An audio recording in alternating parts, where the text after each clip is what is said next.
at ASU as a MECEP student, me and you have had numerous conversations about entrepreneurship. So like at what point did you go, you know what? I'm tired of just not being able, not tired, but I'm tired of not being able to be in control of what I'm going to do when I get out. And I want to start something now to build onto that. Like, when did that start? Yeah. So that was like almost as soon as I got there. I'm one of those that if I have nothing to do, I go crazy. I have to be doing something all the time. So when I was going to college, I had a lot of spare time.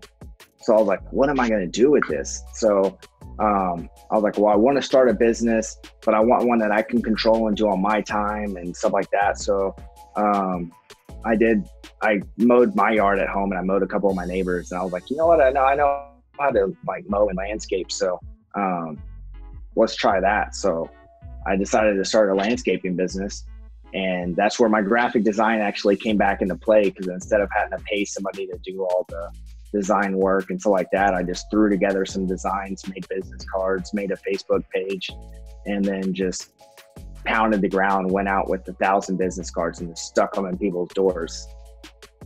And then eventually I started getting calls, and by the time I left, I was turning down work. Like I didn't have enough time in the day to do everything. I was having to turn down jobs that were like thousands of dollar jobs just because I had no time. Dang, so you're just like, what you were able to do while balancing all that, home, injury, wife, kids, and a business on your own, like, hold on, big shout out to that. Oh, thank you. Talk about the American dream. Like that's a talent in itself, just to be able to balance, schedule your stuff, make sure your taxes are good, make sure your books are good, family, make sure they're happy, make sure your kids are taken care of. You know what I'm saying? Yeah. Little Johnny stuck. Oh, now you got to take him to medical. You know what I'm saying? I have to give a shout out to my wife on that one, because I would be gone from 4 a.m. till 9 p.m. A lot of the days. So she took care of the home front and the kids and everything like that to make it possible for me to go out and do the landscaping. Good answer. I got you though. Good answer. She's probably watching right now like, oh, you got No, she's outside with the kids right now. Oh man. And I'm gonna be honest, like it's, you don't, I'm not gonna say you don't appreciate things like that until you have to do it, but I don't think you can fully empathize until you have to actually do it. And you know, that even in the Marine Corps, like we think as Marines we deploy and then our significant other, our spouses in the rear, like, oh, they have it easy. I'm over here in this hot desert. It's 140 degrees. And you're like, you don't fully give the props to your spouse that's back there hooking jabbing to school, making sure they drive, getting up early, cooking. Oh, they threw up on me. Now I got to change my clothes. And the house is dirty. I got to clean the house. I got to cook. Hey, big shout out to all the wives and husbands that stay home and take care of the kids in the house. Absolutely. Whoa, y'all put in work. Much praise to y'all. That's awesome. So you started your own landscaping company. So you got a feeler by just kind of like mowing lawns, and then like an idea came up, like I have the talent for this? Or did you talk to somebody before and like, hey, I do this? Did anybody mentor you with that? So originally, no. I just was like, hey, you know, landscaping, that's easy to do. I have a lawnmower, I have a weed eater. Like, let's go, let's do it. And then I did have a mentor after that when I started doing it. One of my wife's uncles did landscaping for a long time, and he found out that I was getting into it and really mentored me into the aspect of the larger side of it, of more of installations, like putting rock in, putting sod in, putting artificial turf, pavers, irrigation systems.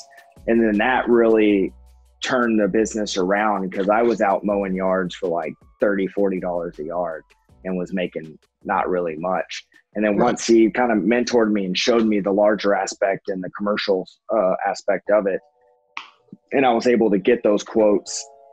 And Arizona is a very big veteran friendly, like they love veterans in Arizona. So just the fact that I was a veteran, and obviously I advertised that on my business card.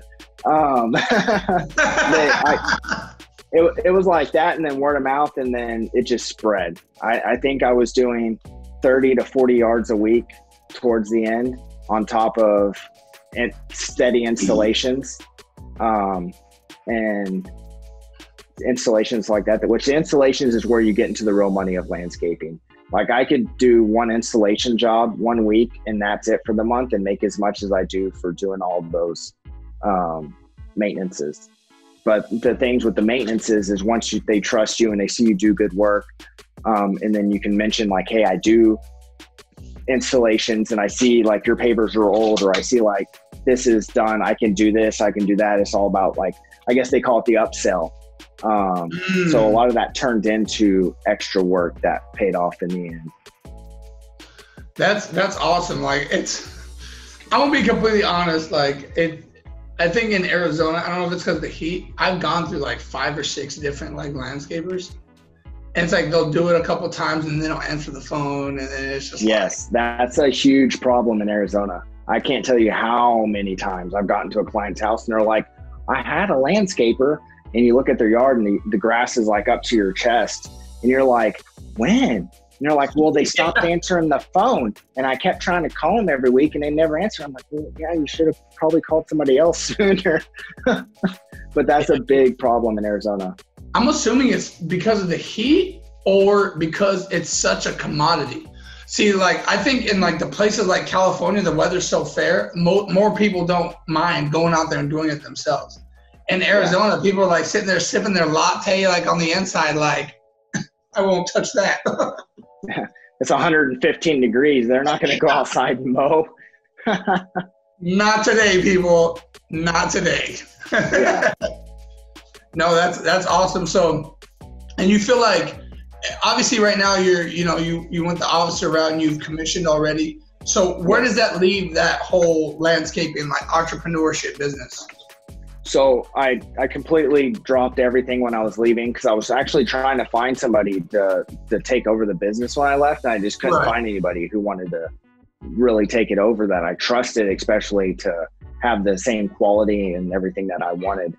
So I kind of slowly dropped the clients and let them know, you're like, hey, in 3 months, it's going to be my last service. So start looking for somebody now. And then I dropped that. And then right now, as I've been going through the officer program and the basic school and stuff like that, all I've been doing is setting up business plans so that I'm kind of taking it one duty station at a time. So if I ever decide and they give me orders and I'm like, hey, that's not good for my family, I can just like pull out the landscaping business plan and be like, here's all my logos, here's the business paperwork to start it up, here's my tax ID number, here's everything like that. That way I can just roll with it. And I already have a lot of connections in Arizona already to go back into the landscaping industry when I go back. No, that's definitely good. And starting the whole entrepreneur thing anyways, it's like something I try to tell people, like, you should always have a fallback plan with everything that you do. I know some people feel that having a plan B, it means that you're already telling yourself there's a chance you could fail. Yeah, no. But I don't know. I always refer everything to wearing a seatbelt in a car. Like, nobody gets in a car expecting a car accident, but if something happens, God forbid, or whoever you believe in forbid, or if you don't believe in anybody forbid, that it actually happened, you got that seatbelt. Just same thing with insurance. Nobody expects a car accident. Who knows if some random drivers are gonna come tag your car? You know what I'm saying? Yeah, it definitely. Like if you put all your eggs in one basket, and you're like, no, I'm gonna be in the Marine Corps for 20 years, and then all of a sudden, 8 years later, they're like, hey, guess what? We're downsizing. You're out. And you never had any secondary plans or any idea of anything else. And then what? You're going to get out of the Marine Corps, especially if you're in an MOS that doesn't translate into the civilian world, you're screwed. Because where are you going to work?